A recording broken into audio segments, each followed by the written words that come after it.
Mirë se vini në kanalin ton, mos harroni të bëni subscribe dhe të klikoni si përzdiles për të marrë njoftimet më të reja. Faleminderit! Nëse goja ju qel beter, bëni këtë dhe largoheni për 5 minuta. Krahas shkuarjes së rregullt te dentisti ka rëndësi dhe higjiena e rregullt.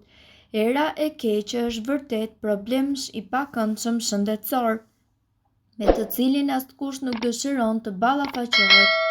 Për të penguar këtë dukuri, rëndësi të veçantë ka larja e dhëmbëve 2 herë në ditë, shpëlarja e gojës dhe kujdesi që të mos keni asnjë dhëmbë të prishur. Nëse nuk jeni adhurues i blerjes së produkteve dhe ujit për shpëlarje të gojës, ju rekomandojmë zgjidhjen krejtësisht natyrale e cila do t'i eliminojë të gjitha bakteret nga goja, do të pastrojë dhe në atë mënyrë do të pengojë shfaqjen e erës së pakëndshme. Përbërësit janë 1 gotë ujë të vakët, 2 limona, 1 lugë e vogël mjaltë dhe gjysmë lugë kanellë. Përgatitja: përzieni kanellën dhe mjaltin, pastaj në atë përzierje shtrydheni lëngun e limonëve dhe shtoni në 1 gotë ujë. Të gjitha këto përzieni dhe me të shpëlani gojën. Mbajini pak në gojë dhe pështyeni. Do t'ju pëlqejë ndjenja e freskisë në gojë. Të gjithë së paku një herë në jetë jemi gjetur në situatën kur, pa marrë parasysh sa i keni pastruar dhëmbët apo keni përdorur bombone mente, kurse si nuk mund të hiqni qafe, aromën e keqe që shkaktohet nga goja me ushqimet e shijshme të grimcuara apo me gjellet me qep dhe hudhër. Mos u shqetësoni, ekziston një recetë e cila vepron me një herë. Përbërësit që juve do t'ju duhen janë gjysmë lugë kanellë pluhur, gjysmë lugë mjaltë dhe 2 limon. Mënyra e përgatitjes: në një enë vendosni kanellë dhe mjalt dhe përzieni në 1 gotë ujë. I përzieni derisa mjalti të tretet dhe më pas shtoni edhe lëngun e limonit. Të gjitha i përzieni bashk, i vendosni në 1 kavanozë prej qelçi dhe e vendosni në frigorifer. Me këtë përzierje shpëlani fytyn dhe më pas e përpini. E përsëritni sa herë që të mendoni se është e nevojshme. Gjithashtu, majdanozi dhe produktet të tjera që largojnë erën e keqe të gojës, ne do t'ju prezantojmë në këtë video. Majdanozi është një barishte e cila është kultivuar mbi tokë për më shumë se 2000 vjet me radhë. Ndonse ai është jashtëzakonisht i pasur në vlera ushqyese shëndetësore, majdanozi në shumë vende të botës përdoret kryesisht si garnitur. Të shumt janë ata të cilët besojnë se majdanozi ka aftësi të mira për të hequr erën e keqe të gojës.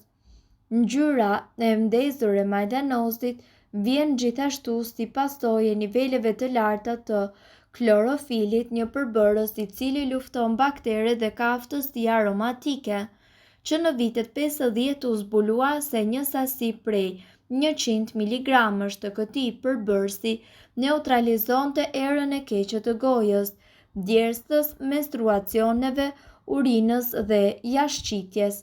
Më vonë u zbulua se përtypja e majdanozit mund të zbusë pak erën e fortë të gojës dhe pas konsumit të hudhrës.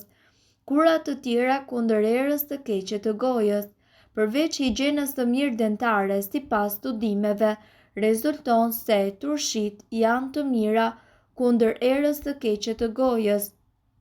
Ato janë të pasura me baktere të mira që përmirësojnë tretjen, por edhe përmirësojnë mikroflorën në gojë. Kastraveci është një kur tjetër në trajtimin e erës së keqe. Ju mund të vendosni një fet kastravec në qelz për të eliminuar bakteret e këqija. Kastraveci gjithashtu ul temperaturën në stomak, i cili është një shkaktar tjetër i erës së keqe të gojës. Gargara me ujë dhe uthull është pak e ashpër, por largon erën e keqe të gojës dhe zbardhë dhëmbët. Gjethet e nenegjikut ose vaj esencial i japin freski gojës dhe largojnë erën e keqe. Gargara me vaj të arrës së kokosit është gjithashtu një mënyrë e rekomandueshme për të freskuar gojën dhe larguar bakteret e këqija. Më i miri nga të gjithë besohet të jetë çaj jeshil. Ky i fundit dezinfekton gojën dhe i jep aromë neutral. Megjithatë, çdo kur e përmendur ofron një zgjidhje të përkohshme të këtij problemi. Sheqeri dhe dritrat konsiderohen si fertilizues të baktereve të cilat shkaktojnë erën e keqe të gojës. Këto produkte i bëjnë bakteret të dalin jashtë kontrollit. Në qoftë se vuani nga ky problem, ne ju këshillojmë të konsultoheni tek dentisti për të gjetur një zgjidhje sa më afatgjatë. Gjithashtu, era e gojës mundet që të paralajmërojë edhe probleme shëndetësore, duke filluar nga diabeti deri tek problemet me veshkat dhe mëlçin. Ja disa nga problemet shëndetësore që kanë si simptom të parë erën e keqe nga goja. Diabeti.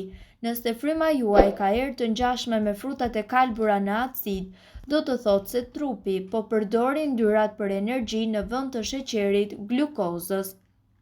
Kjo do të thotë se mund të jeni duke vuajtur nga diabeti, prandaj duhet që të bëni një kontroll tek mjeku. Gërhisni. Mund të keni një tharje të gojës nëse gërhisni ose flini me gojën hapur, duke e bërë një vend strehim të përshtatshëm për bakteret dhe shkaktuar frymën e mëngjesit.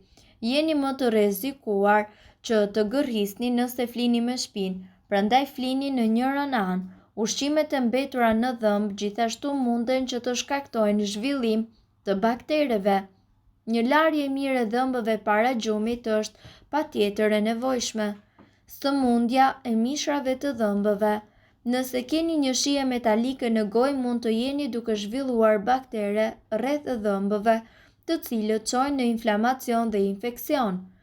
Gjithashtu në gjuhën mjekësore quhet ndryshe periodontiti. Mundet që të keni dhe këtë shije metalike nëse pini duhan ose nuk i lani dhe pastroni dhëmbët me fill dentar. Sëmundja e mishrave të dhëmbëve mund të trashëgohet në familje. Refluks acid. Refluksi acid është një sëmundje kronike e dëmtimit të mukozës së stomakut dhe ezofagut si rezultat i kthimit mbrapsht të acideve të stomakut drejt ezofagut. Mundet të shkaktojë një aromë si të thartë në gojë, si edhe shkakton ngrëmësira. Bakteri Helicobacter pylori. Ky lloj bakteri lidhet me ulçërën. Mund të shkaktojë një erë shumë të rëndë nga goja si dhe të vjella, dhimbje stomaku, probleme me tretin e të tjerë. Shumë nga këto simptoma munden të lehtësohen me antibiotik. Infeksione në rrugët e frymëmarrjes. Ftohja, kolla dhe inflamacioni i sinusit shkaktojnë kalim të mukusit të mbushur me baktere nëpërmjet hundës edhe gojës, duke ndikuar kështu direkt në erën e gojës. Era zakonisht fillon të përmirësohet pasi trajtoheni nga këto sëmundje. Ilaçe. Disa ilaçe shkaktojnë erë të keqe si pasojë e tharjes së gojës. Ilaçe të tjera si nitrate që trajtojnë sëmundjet e zemrës, për sëmundjet e këqija dhe disa ilaçe për gjumin lëshojnë kimikate të cilat shkaktojnë erë të rëndë në gojë, kur këto ilaçe treten në trup. Kjo mundet të ndodhë edhe nëse ju merrni më shumë vitamina se ç'duhet. Gurët në bajame. Forma nga mbushja e kripteve të bajameve me mbetje ushqimore, të cilat her pas here dalin në formën e tapave të vogla të bardha me erë të rëndë, shkakton erën e keqe të gojës. Dehidratim. Kur nuk pini mjaftueshëm ujë, keni mungesë të pështymës që normalisht pastron bakteret nga goja. Kjo mund të çojë në erën paksa të rëndë të gojës. Disa sëmundje që ndikojnë në gjendrën që prodhon pështymën munden të shkaktojnë gjithashtu tharje të gojës dhe aromë të keqe. Probleme me mëlçin. Mund të shkaktojnë një erë si myk në gojë që në gjuhën mjekësore quhet ndryshe fetor hepatikus. Përveç erës së keqe nga goja, sëmundja e mëlçisë shfaq edhe simptoma të tjera si verdhëza, kur lëkura dhe të bardha të syve marrin një nuancë si të verdhë për shkak të krijimit të një pigmenti të quajtur bilirubin në sistem. Mirë po, duhet të dini se këto informacione nuk kanë për qëllim të zëvendësojnë ilaçet e përshkruara nga mjeku. Para se të përdorni këto receta të mjekësisë alternative, ne ju sugjerojmë që të këshilloheni më parë me mjekun tuaj. Nëse doni të dëgjoni video tona që ne postojmë çdo ditë, kliko subscribe. Ju ftojmë gjithashtu të bëni like në video tona nëse i keni dëgjuar dhe pëlqyer ato.